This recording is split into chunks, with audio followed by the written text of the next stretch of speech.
हाँ प्यारे बच्चों, सभी को नमस्कार। Shri Shyam senior secondary school Bhadra की तरफ से अब जो बोर्ड एग्ज़ाम हमारा 18 जून को होने जा रहा है मैथ का, उसी की दृष्टि से हम 8th एक्सरसाइज जो ओक्लस के अनुप्रयोग है उनमें जो कल मैंने वीडियो में करवाए थे 4 क्वेश्चन, इसी प्रकार आगे वाला जो हमारा क्वेश्चन है कि a का वह मान ज्ञात करो जिसके लिए अंतराल 1 और 2 में f(x) is equal to x square plus ax plus 1 वर्धमान है। अंतराल दे दिया, देखो बच्चों बड़े अंतराल में 1 और 2 में अंतराल दिया हुआ है और a का मान ज्ञात करना है कि a के किस मान पर वो दिए गए अंतराल में वर्धमान है। तो हम जानते हैं कि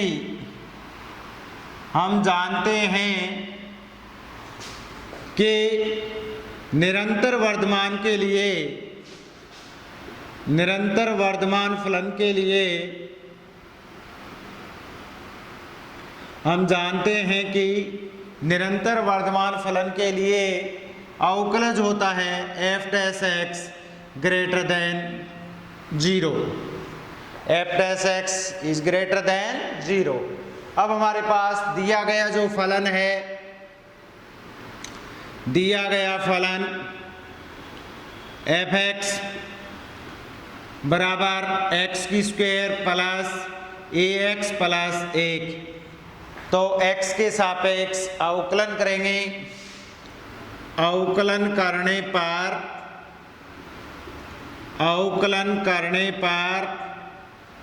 f(x) x स्क्वायर का अवकलन 2x प्लस a दिए गए अंतराल में दिया गया है निरंतर वर्धमान फलन है।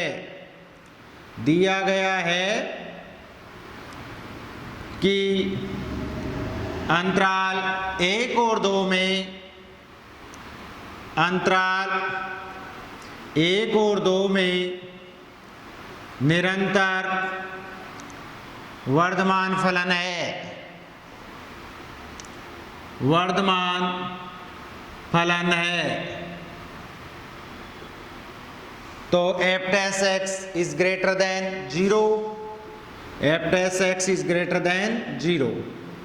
तो इसके अंदर 1 और 2, 1 स्वयं शामिल है, बड़ा अंतराल है, 2 भी इसमें शामिल है और 1 और 2 के मध्य अन्य रियल नंबर्स, अन्य वास्तविक संख्या अंतराल में शामिल है स्वयं।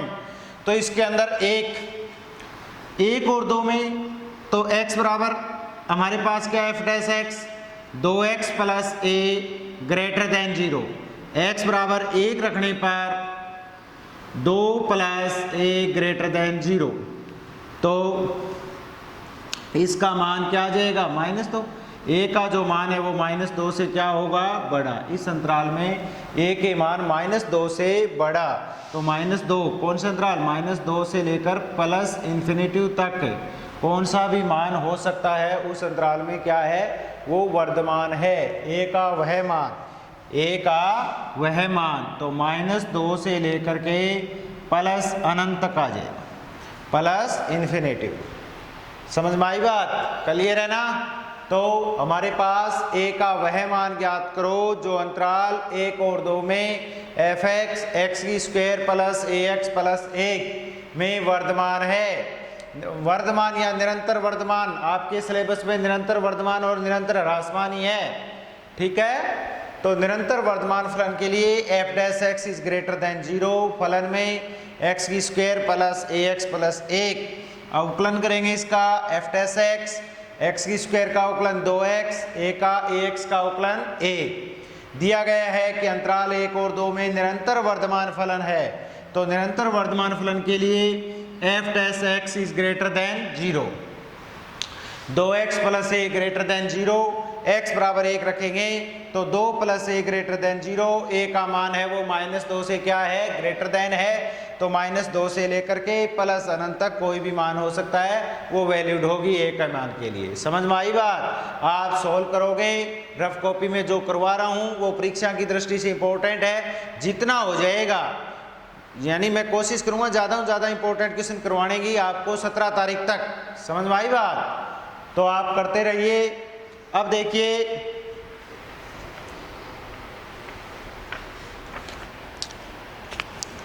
इसके अंदर ये अंतराल वाला या वर्तमान और ह्रासमान अंतराल वाला मैंने कल बताया था, या एक का मान ज्ञात करना। ठीक है, इसी के आधार पर कोई क्वेश्चन आता है तो आप ये प्रश्नावली पूरी कर लीजिए। ये जरूर नहीं कि ये 2 ही क्वेश्चन करोगे, आप प्रत्येक एक्सरसाइज करोगे, ये तो इंपॉर्टेंट है परीक्षा की दृष्टि से, वो बता रहा हूं मैं आपको। अब देखो आगे, स्पर्श रेखा और अभिलंब, स्पर्श रेखा और x1 y1 पर की बिंदु, डायरेक्ट सूत्र बता रहा हूं कि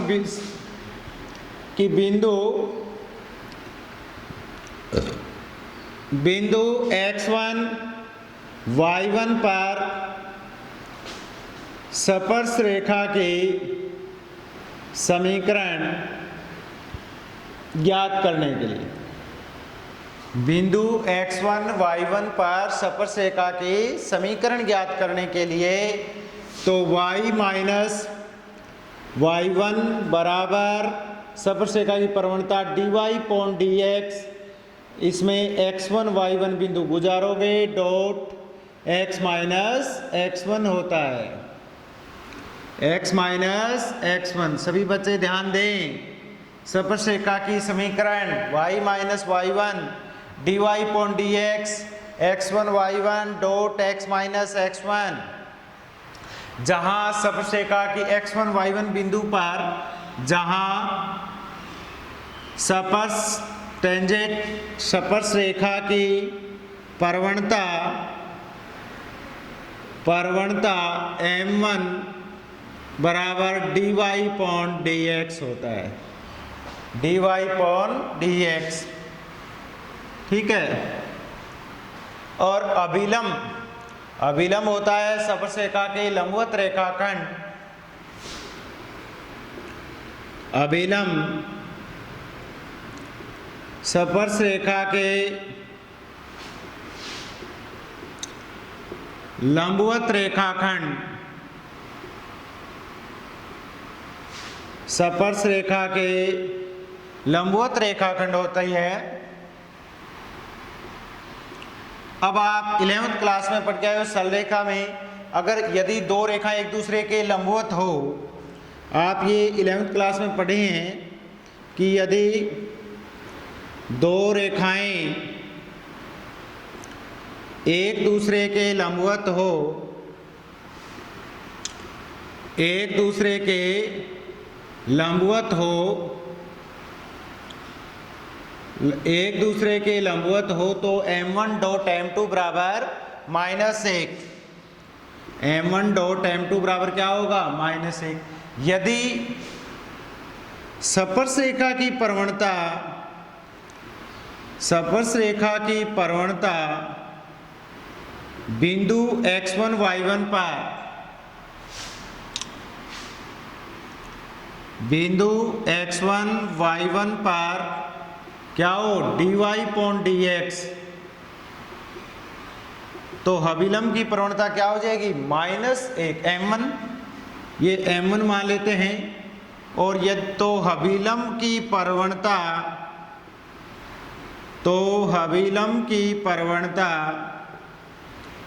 m2, अभिलंब की प्रवणता x1 y1 पर m2 बराबर क्या हो जाएगी, -1/dy/dx बिंदु x1 y1, m1 और m2।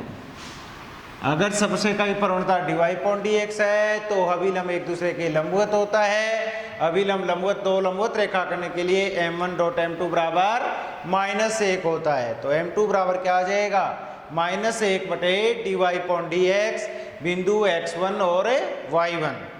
यदि स्पर्श रेखा x के समांतर है, इसी पर क्वेश्चन आता है, सभी बच्चे ध्यान देंगे। यदि स्पर्श रेखा x के समांतर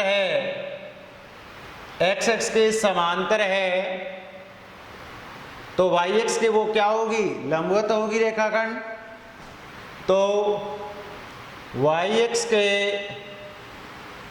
लंबवत रेखा होगी रेखाखंड, तो इसके क्या होगा, स्पर्श रेखा की प्रवणता बराबर क्या होता है, 0 होता है।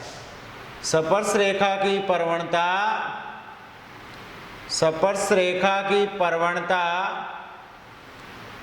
dy/dx बराबर x1 y1 0 होता है। और यदि स्पर्श रेखा yx के समांतर है और x के क्या है, लंबवत है, यदि स्पर्श रेखा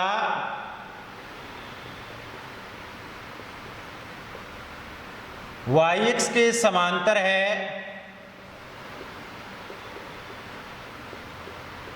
और x के लंबवत है,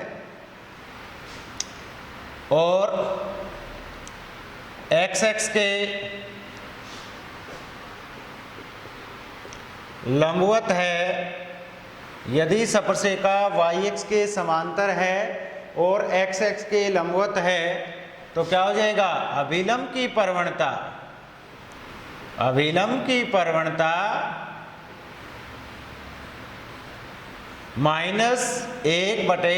-1/dy/dx बराबर क्या होता है, 0। इसको हम इस रूप में भी लिख सकते हैं, dy/dx बराबर इन्फिनेटिव अर्थात 1/0, इस रूप में सरल होता है। तो x के समांतर अगर yx के लंबवत रेखाखंड होगी, क्वेश्चन में आता है कि उस बिंदुओं को ज्ञात करो, तो dy/dx का मान क्या होता है, 0। और यदि स्पर्श रेखा yx के समांतर है, x के लंबवत है, तो इसकी अभिलंब की प्रवणता बराबर क्या होगी, 0। तो dy/dx बराबर इन्फिनेटिव अर्थात 1/0 होगी। और अगर दोनों अक्षों के समांतर हैं, यदि दोनों अक्षों के बराबर अंतःखंड हो, बराबर काटती हो, तो dy/dx का मान क्या होता है, 1। क्योंकि 1 क्यों होता है, प्लस माइनस टेन, स्पर्श रेखा क्या होती है, टेंजेंट, स्पर्श रेखा क्या होती है, टेंजेंट। तो टेन थीटा 45 डिग्री का मान क्या होता है, एक जो समान होती है दोनों अक्षों पर बराबर अंतःखंड काटेगी, इस प्रकार। समझ में आ गई बात। तो टेन थीटा का मान ±1, तो अगर दोनों अक्षों पर बराबर अंतःखंड काटती है तो वो ±1 होगी। सॉरी, मैंने अभिलंब की समीकरण नहीं बताया। अगर बिंदु, ध्यान देंगे, x1 y1 पर अभिलंब की समीकरण ज्ञात करने के लिए, अभिलंब की समीकरण ज्ञात करने के लिए क्या होगा, y minus y1 minus 1/dy/dx बिंदु x1 y1 x minus x1 y minus y1 minus 1/dy/dx x1 y1 x minus x1। बिंदु x1 y1 पर स्पर्श रेखा की समीकरण y minus y1 dy/dx x1 y1 x minus x1। स्पर्श रेखा की प्रवणता m1 बराबर क्या होगा, dy/dx। और अगर अभिलंब एक दूसरे के लंबवत होती है स्पर्श रेखा के, तो दो लंबवत रेखाखंडों के लिए शर्त क्या होती है, m1 गुणा m2 बराबर -1। तो स्पर्श रेखा की प्रवणता अगर dy/dx है तो अभिलंब की -1/dy/dx होगी।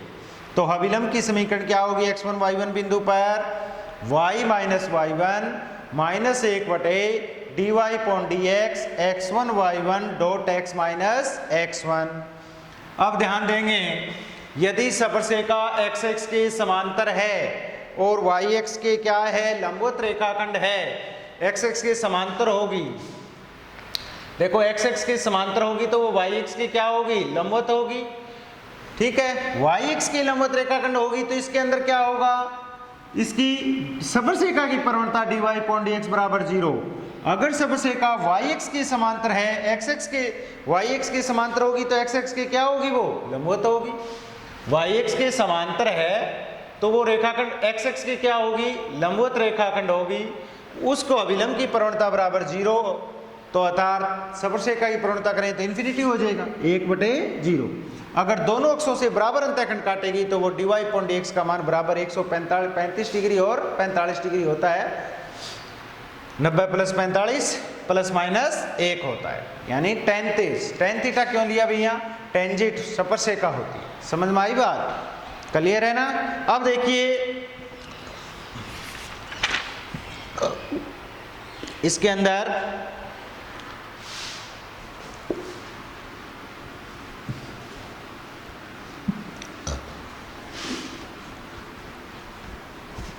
आगे जो क्वेश्चन है ये मैन बता दिए मैंने आपको फॉर्मूले, इसी फॉर्मूले पर आधारित है ये 8.3 एक्सरसाइज पूरे क्वेश्चन कर सकते हो और आज ही करके देखना सभी।